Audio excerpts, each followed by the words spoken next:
Welcome. My name is Nikki Lefebvre, and I'm the director of the Natick Historical Society. We were established in 1870, and today we remain an independent nonprofit that receives no public funds. And we thrive on the support of our community members. So I want to extend my thanks to all of our supporters who help make programs like these possible and free for all. Thank you very much. You can learn more about our programs on our website, www.natickhistoricalsociety.org. And if you enjoy our free programming, then I will encourage you to consider making a contribution to the Natick Historical Society, which you can do on our website. We were thrilled to have needlework scholar Mariah Gruner with us on the evening of May 4th to talk about American women's needlework in the 19th century generally, and about some of our collections here at the Natick Historical Society. Mariah Gruner is a PhD candidate in American and New England Studies at Boston University, studying the ways craft is gendered and gender is crafted. She recently defended her dissertation, quote, has ever been the appropriate occupation of woman, end quote, crafting femininity in American women's decorative needlework, 1820 to 1920. And Mariah will receive her degree later this May. Congratulations, Mariah. At Boston University, she's also served as the programs coordinator for the Boston University Public Humanities Fellowship for undergraduates and taught courses on material culture, feminist movements, and on U.S. women's history. So please join me in giving a warm welcome to Mariah and enjoy the recording. Thank you. Thank you so much, Nikki, for that lovely introduction. And it's so nice to see so many faces and so many screens. I'm really happy to be here with you tonight. And I will just share my screen and get us started. So tonight I'm going to be talking about 10,000 digital absurdities and the power of needlework in 19th century America. So on March 25th, 1851, famed suffragist Elizabeth Cady Stanton addressed the Women's Convention held in Akron, Ohio. Stanton wrote to them about how the developing women's rights movement might move on from the, quote, letters and theorizing and to instead do something. She listed several possibilities for political action that might be available to citizens who did not have the vote. But she took a turn at the end of her letter, saying, but the great work before us is the proper education of those just coming on the stage.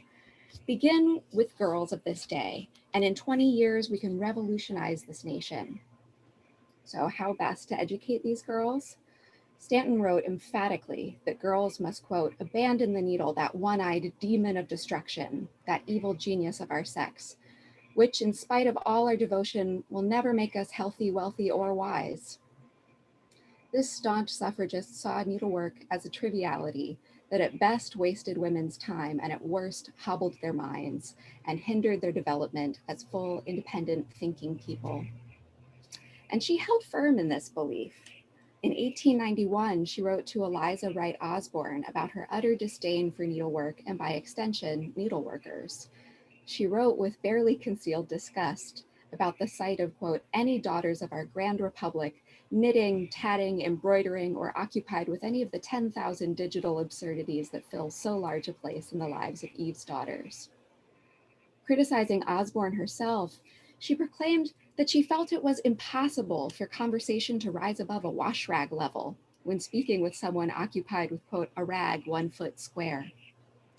Worse still, Stanton saw Osborne as a poor model for young women that Stanton had, quote, endeavored to rescue from the folly and maelstrom of embroidery by showing them the unspeakable folly of giving her optic nerves to such base uses.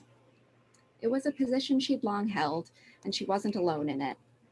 Many suffragists in her orbit shared her frustration with needlework as both a poorly remunerated form of work upon women and also a set of expectations about women's their decorative nature, and their relegation to endless, tedious household tasks.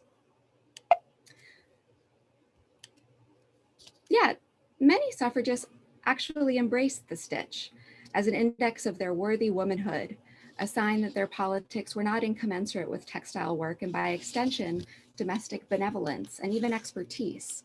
And as I'm going to argue tonight, they found this to be a way to harness the meanings of textiles as inheritances, a way that they might direct the flow of their own property, but also their own rememberings. Women's rights activists used textiles to talk about the future of the movement, to reimagine the past, and to construct themselves and their labors as inheritances in waiting, as worthy of being remembered and preserved. Eliza Wright Osborne did respond to Elizabeth Cady Stanton's letter with nimble verse. She asked Stanton to reimagine the meanings of needlework. She wrote of her aunt, Lucretia Mott, the anti-slavery activist and champion of women's rights. Lucretia's habit of knitting during meetings. She also invoked the image of her own mother, Martha Wright, one of the signatories of the Declaration of Sentiments, and a stitcher who was, quote, never without needles flying in her hands. Eliza wrote, I cannot think they thought the less, or ceased the company to bless with conversation's riches, because they thus improved their time, and never deemed it was a crime to fill the hour with stitches. Osborne, herself a local suffrage leader, reached back into history and sought to reframe the work that Stanton dismissed. She claimed that stitching showed that women prioritized action, quote, instead of idling as men do. Osborne was not alone. Throughout the 19th century, both famous and everyday women viewed needlework as a mode of expression, a tool that could be used to enter into political and economic spaces, often subversively, a point of connection between women, and a deeply important site of cultural work. I'd like to tell some of the stories about the many and varied ways that 19th century women not only built up beautiful objects with their stitches, they constructed selves that would be remembered through their textile labors. Elizabeth Cady Stanton was not the first woman in the 19th century to characterize the state of women's needlework as a crisis, though. Fascinatingly, many women in the early 19th century wrote with worry that the decorative stitch was actually fading from girls' education. Women like the poet and educator Lydia Sigourney Huntley urged young women graduating from new female academies to show that their academic education had not led them to disdain needlework.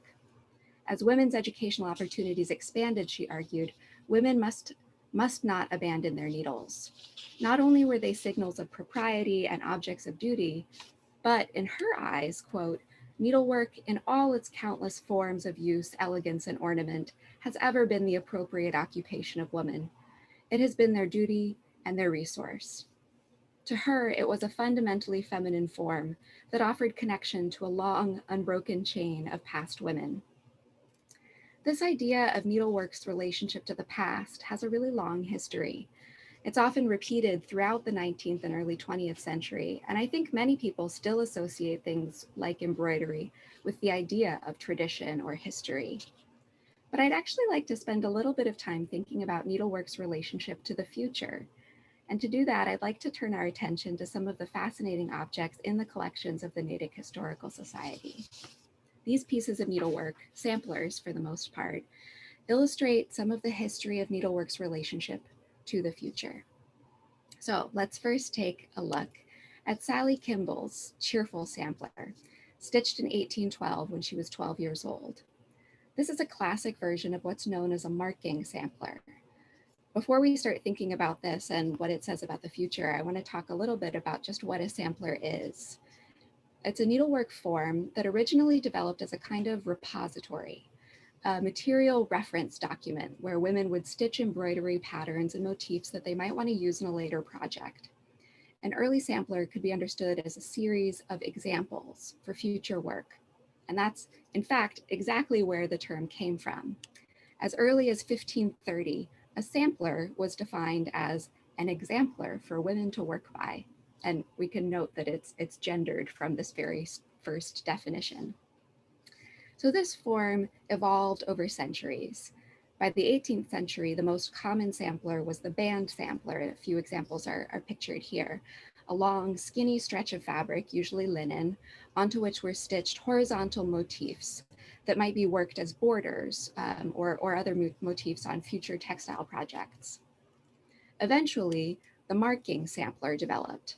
which often included decorative bands and borders and even embroidered motifs and images, but it also featured an alphabet and a set of numbers.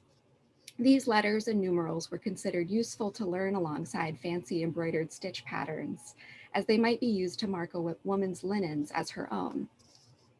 Gradually, the sampler became less of this kind of personal reference document and more of a pedagogical tool. Young girls would stitch their letters and numbers in school, creating samplers as evidence of their learning. This sampler still contained examples of useful stitch patterns, but increasingly the sampler was meant to be an example itself of a young girl's training. In the 18th century, new square sampler forms developed, and young girls might stitch not just collections of stitches or motifs, but pictorial scenes. And the sampler, rather than being a reference document that a woman would roll out when she wanted to consult it, might now be framed and hung upon a family wall. By the early 19th century, there were many options. Girls might stitch almost painterly scenes known as needlework pictures, or formalized marking samplers featuring these alphabets and numerals, or even hybridized scenes that had alphabets, borders, motifs, moral verses typically featuring some religious sentiment or musings on virtue, and importantly, their own name. These were most likely made outside of the home in a female academy or a dame school, and they would be brought home and displayed to advertise not only a young girl's training in what were then known as feminine accomplishments, but the family's ability to invest in her education. These were not cheap endeavors, and families undertook them thoughtfully. They believed these investments would pay off in the end. These samplers, displaying the education in delicacy, virtue, and beauty in the stitched form, were understood as signals of the refined woman a young stitcher might become, and they were also tools that were thought to help her get there. They would advertise her as a suitable marriage match, displaying her textile skills, her absorption of the virtuous verses that she stitched, and her family's resources and commitments. They anticipated her own marriage. She'd need to be able to mark the linens in her trousseau, for example, and so marked, they might then be passed down to her own daughters, a feminine inheritance prior to the legalization of women's property rights. The sampler was then an anticipatory object, imagining a very specific future for its stitchers. So let's go back to Sally's work. It features a very traditional floral border and a set of different alphabet styles that she might use in linen marking. She stitched a sweet and somewhat common Valentine's verse below her name, birth year, and the date. It says, "The pinks are pretty and so are you." She clearly failed to plan for the space that this phrase might take up, but she completed the sentiment regardless. You can see the little yo above the R, that's meant to be you. The inclusion of her name and the date, that's classic, an important way that stitchers were able to assert their identity and presence in their work. Because these were not often understood as expressions of one individual maker. Typically, samplers were tightly controlled by teachers who would offer a model or even mark out guidelines on a student sampler. But Sally Kimball's work shows that she had at least a little bit more freedom as a little 12-year-old girl to make mistakes and to fail to plan in a piece that was nonetheless clearly kept and cared for. Keziah Kimball's sampler, up and to the right, is perhaps a little bit more customary. She was Sally's sister, also born to Hannah Flagg and John Kimball of Natick. A few years later, after Sally's in 1817, she stitched several classic borders and styles of alphabets along with the date and her age, 13, and her work includes a much more traditional verse. Learning improves what nature gives, virtue from wisdom, strength receives. This was a popular sampler verse in New England at the time. Maria Fiducia Ridgway stitched a version of it in New Hampshire in 1818, and her family was actually from the Worcester area, though. And the verse itself is from a French treatise on morality and Stoic philosophy, written by a man often referred to as Gomberville by Americans in the 17th century. It was translated into English in 1721 and circulated in lots of compendia that school teachers would circulate. These heavy and obscure moral texts were typically circulated in schoolgirl classrooms and samplers by the early 19th century. Teachers would exchange snippets of texts or perhaps consult new compendia of verses that were compiled for students. Stitching these texts was meant to show not only the learning undertaken by a girl, but the savvy and knowledge of her parents and teachers. The Gombreville verse goes on, quote, "Learning improves what nature gives, virtue from wisdom strength receives. But vice will stain the greatest race, and all kind nature's gifts efface. Leave not the whole to nature's care alone, each must to her endeavors add his own. Or no success will all his labors crown. The fertilest land must be improved and tilled, for he that never sows will never reap his field." Teachers and parents may have enjoyed the implicit pun as their pupils or daughters sowed these verses in hopes that they might one day reap the rewards of their education. It's hard to know what Keziah herself anticipated as she stitched this future-oriented cloth, but she went on to marry Isaac Felch of Natick, for whom I believe the Isaac Felch House is named, and they had 7 children, 6 of whom lived to adulthood. She lived until 1892, and I often wonder if she reflected on her childhood work, looking about her life. It clearly was important enough to preserve, not the case for so many textiles lost to the historical record. These samplers are important evidence of women's lives, women who often left no other legible personal trace in the archives. And though they did not always choose what they stitched, they spent time laboring over these creations. And I think we can see some subversive, empowering, or agential possibilities in their work if we look at them the right way. So let's look, for example, at Lucy Sawin's sampler, also in the Natick Historical Society's collections. Lucy, born in 1791, stitched this piece in 1804 at 13 years old. By the time she stitched her work, the costs of a young girl's education in feminine accomplishments, which included a more pictorial sampler like this by this time, could easily exceed the cost of sending a young man to Harvard or Yale. This was a project with high stakes and a lot of investment. So let's look closely at what she stitched. She's worked a scene of a 2-story, 2-chimney house set on a stretch of lawn and attended by these wonderfully geometrical trees. Above the scene, she stitched a very traditional alphabet, a set of numbers, and a verse, which is actually a stanza from Alexander Pope's To Mrs. M.B. on her birthday. May joy or ease, may affluence or content, and the gay conscience of a life well spent, calm every thought, inspire it every grace, glow in my heart and smile upon my face. May day improve on day and year on year, without a pain or a trouble or fear, till death unfelt the tender frame destroy in some soft dream or ecstasy of joy. Initially written for Martha Blount in 1723, the poem's original form actually addresses the subject. So we have, let joy or ease glow in thy heart, smile upon thy face. But Lucy's written this all as if it's spoken to herself, a hope turned over in her own mind. And beneath the scene of the house, she's stitched, it's a little hard to see, but you can maybe make out, the stanza from a poem by Isaac Watts, an early 18th century hymn writer and theologian. Youth's a soft scene, but trust her not. Her airy minutes, swift as thought, slide off the slippery sphere. The poem, To John Hartop, Esquire, was written in 1700 and circulated in numerous compendia of moral verses for young readers.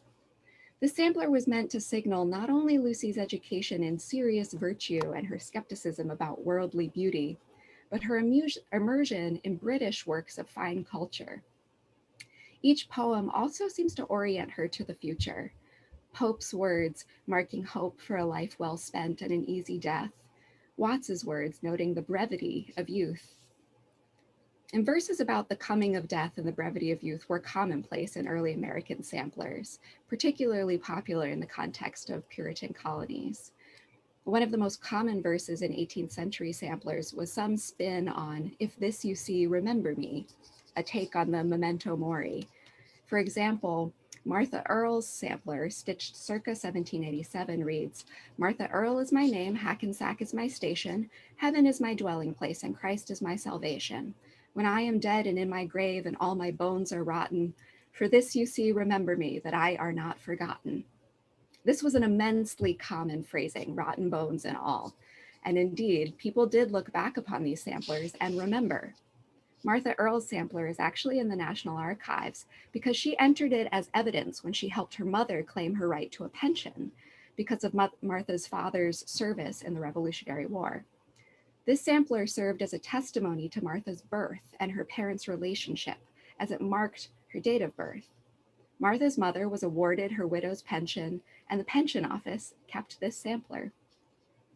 Not all samplers were used as evidence in such an explicit fashion, but I think it's worth remembering that samplers were constructed to mark a point in time and imagine a future, and they were respected enough to serve as legal evidence of a girl's youth and to claim women's rights to material provisions. These samplers look forward, imagining a time so far in the future that the sampler might be an heirloom or a piece of evidence. They served as markers of the stitcher's life and presence, but were also physically passed down, rendered a woman's movable property.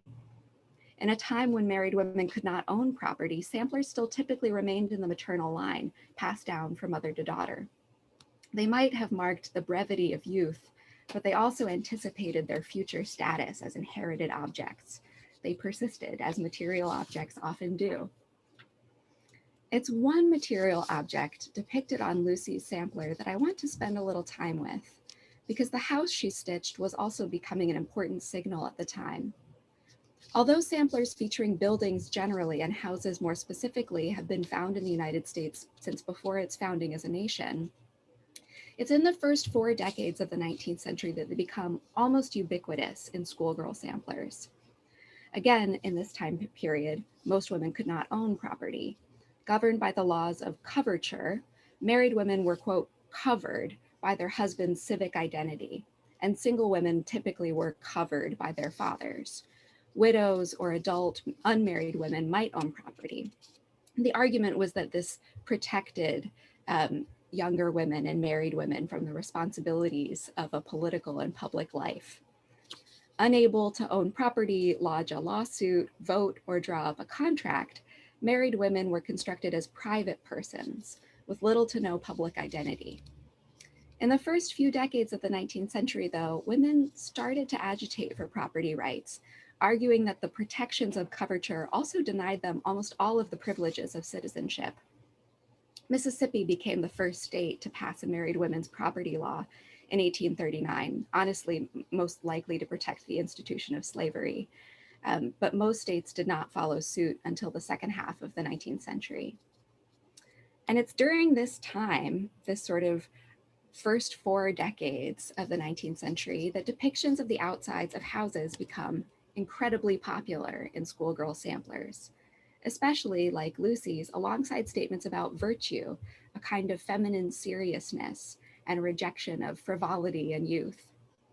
So what might it have meant for these girls to stitch these pieces of property that they knew they would not own, especially in a form so bound up with ideas about the future and material persistence? These samplers, I think, created visual and material space for arguments about the appropriate content of girls' education and space for rethinking the relationship between women and property, seeing the home as also a house. And if women were being trained as guardians of the home, they might make arguments about their right to govern the house too. I think these samplers are precursors to later arguments about women's architectural knowledge, their education, and their control over physical space. Let's take another example from the Natick Historical Society collections. This is a new acquisition, I believe, Mary B. Whitney's sampler, which was stitched in 1823 when she was just 10 years old. She also stitched a house between her alphabet and moral verses. Hers reads, "Now in the opening spring of life, let every floweret bloom. The budding virtues in thy breast shall yield the best perfume." Some of it's picked out, but I think we can fill in the gaps. The poem, titled To a Young Lady with a Nosegay, was also circulated in collections of moral verses, such as the 1796 Poetical Monitor, consisting of pieces select and original for the improvement of the young in virtue and piety, a classic title. Again, like Lucy's sampler, Mary has stitched verses about the cultivation in youth of virtue over worldly qualities, though Mary's work may have resonated differently as she stitched it soon after her mother's death and her father's remarriage. Lucy and Mary, both living in Natick in the first decades of the 19th century, used their decorative feminine accomplishments to assert their seriousness, their knowledge of fine culture, and to picture houses, perhaps icons of lasting worth, set in contrast to the blossoms stitched in their arms.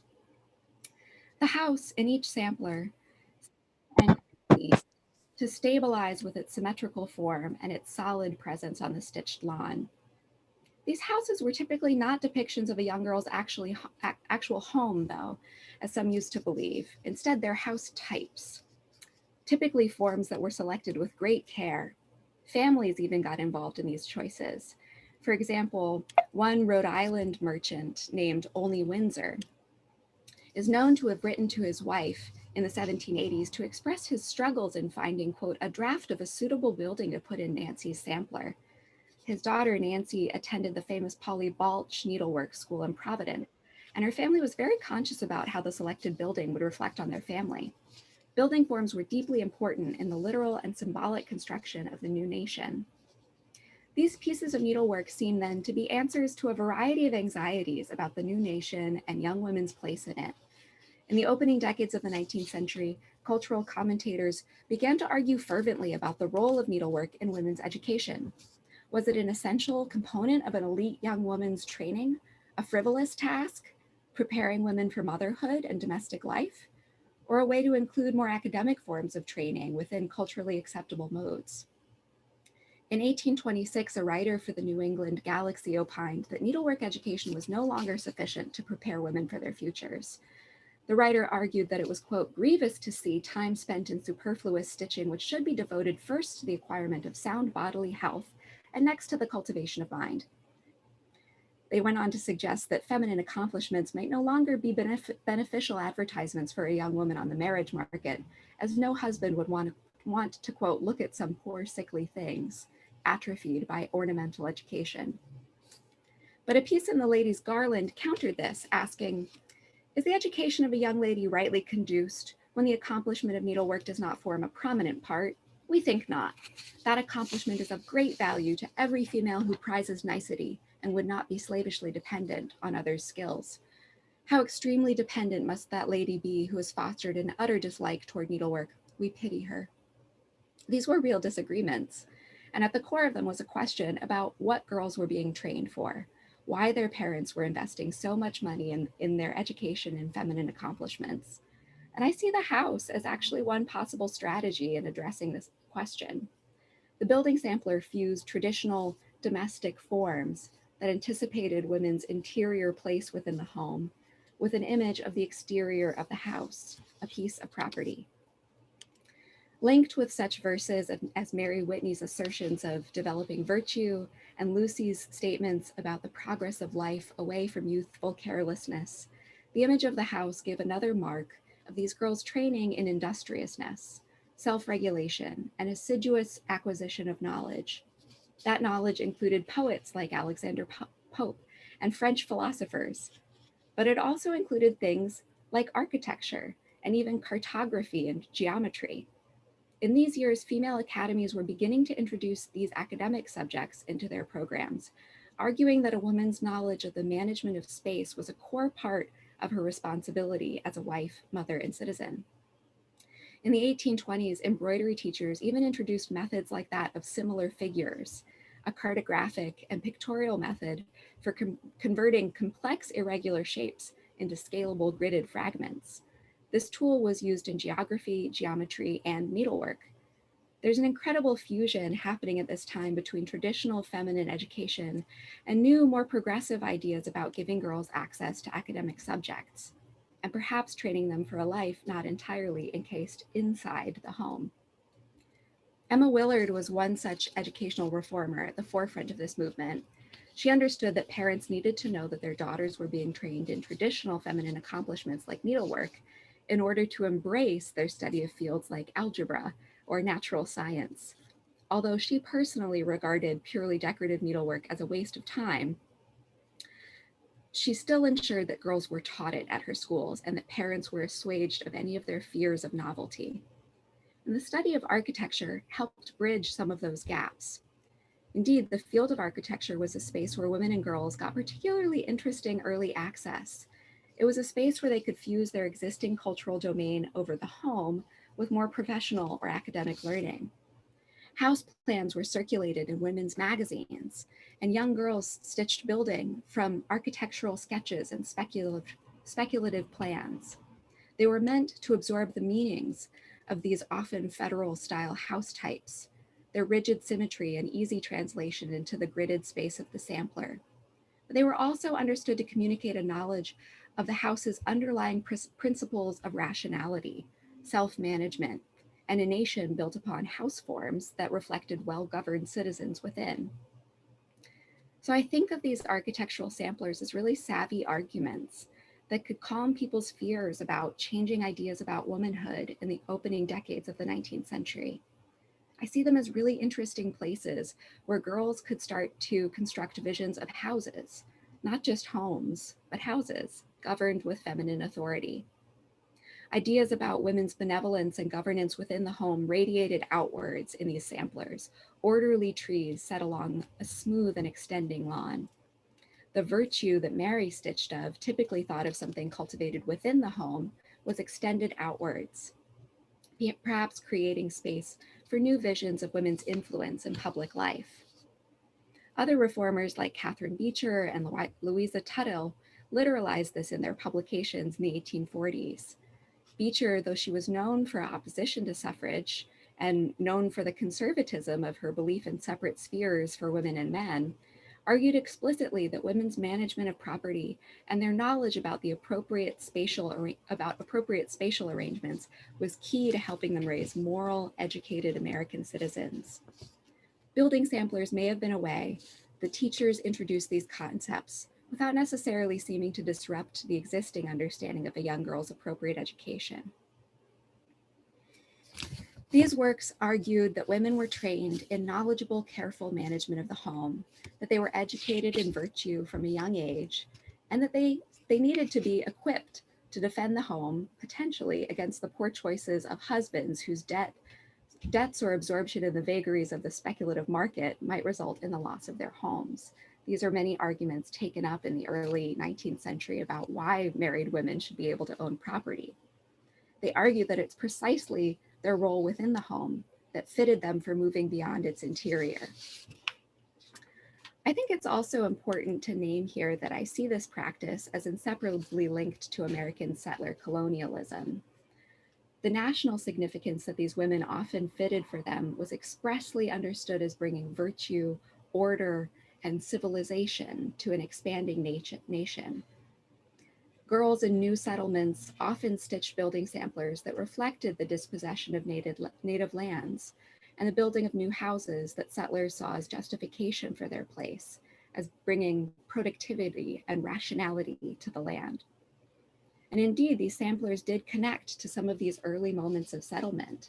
Building samplers were often some of the first pieces of fancy needlework produced in settlements in places like Kentucky, Alabama, Mississippi, and even Natick. But they were also produced by young, free Black women in places like Baltimore, Philadelphia, and parts of Connecticut. They asserted Black women's rights to this vision of propertied, refined future. Indeed, one such girl, Sarah Harris, stitched a building sampler and its projections came to fruition. Not only did she purchase a home herself while married, but her mother did the same prior to the passage of married women's property laws in the state. So I see these samplers as a chronicle of the complicated, tangled history of our country. As educational reforms continued and girls began to be trained in more academic subjects and technological advances brought the advent of indelible inks, printed patterns, and eventually sewing machines and ready-made clothing, fancy needlework education faded from schools. By the 1850s, it was almost a relic, but it was still an important touchstone for women who'd been trained in embroidery as schoolgirls, and it still maintained its deep associations with trained femininity and the home.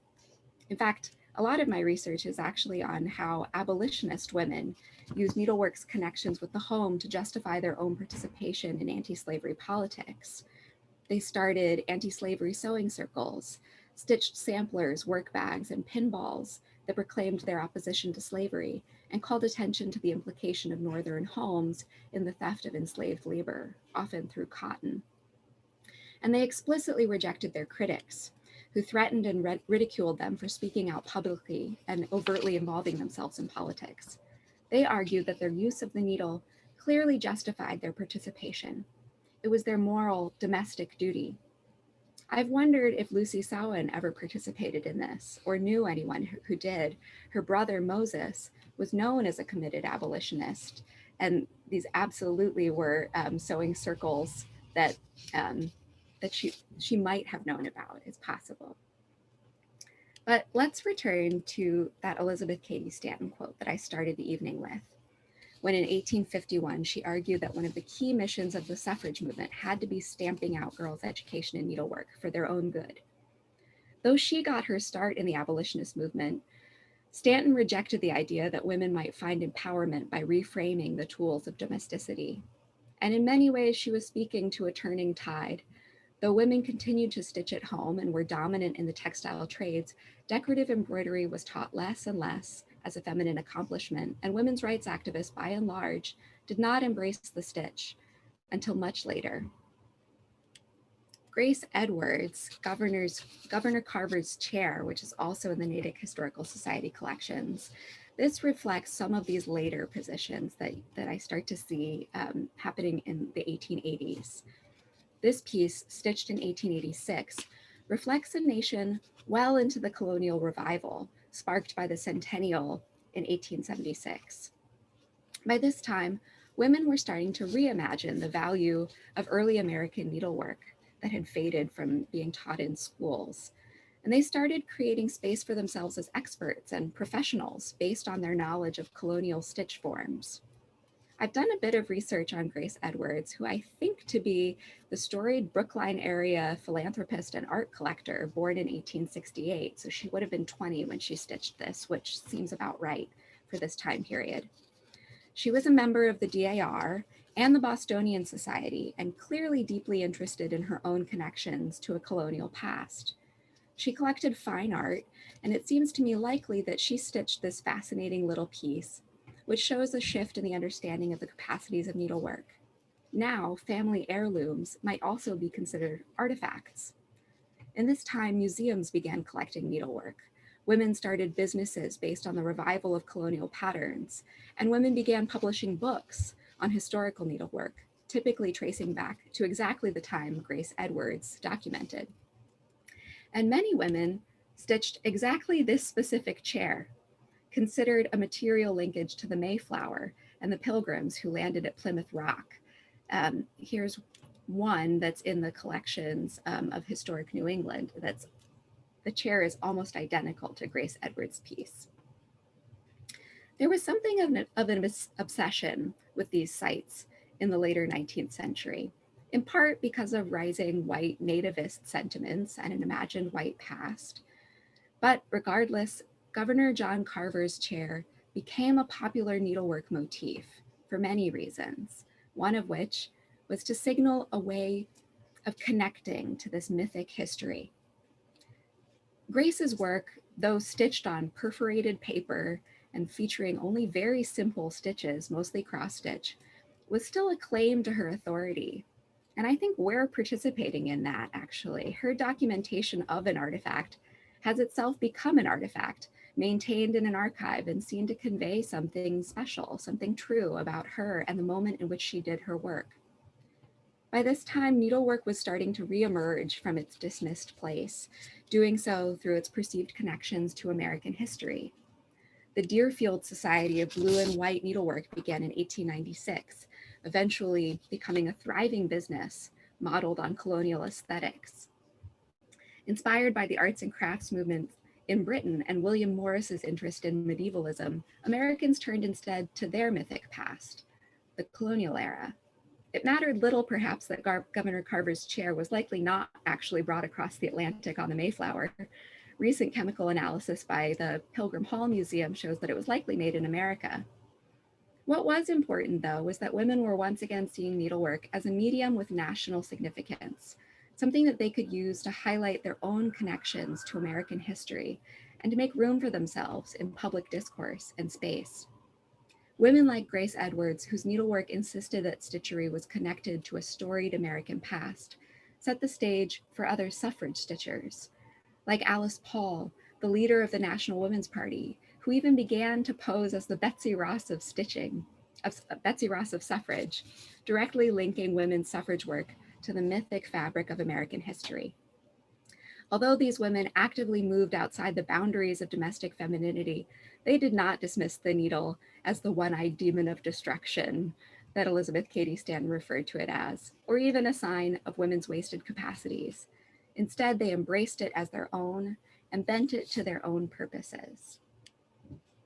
Thank you. Mariah, thank you so much. I am just reveling in all kinds of new feelings towards samplers. And so on behalf of all of us, I want to offer you a warm Zoom round of applause. Thank you so much.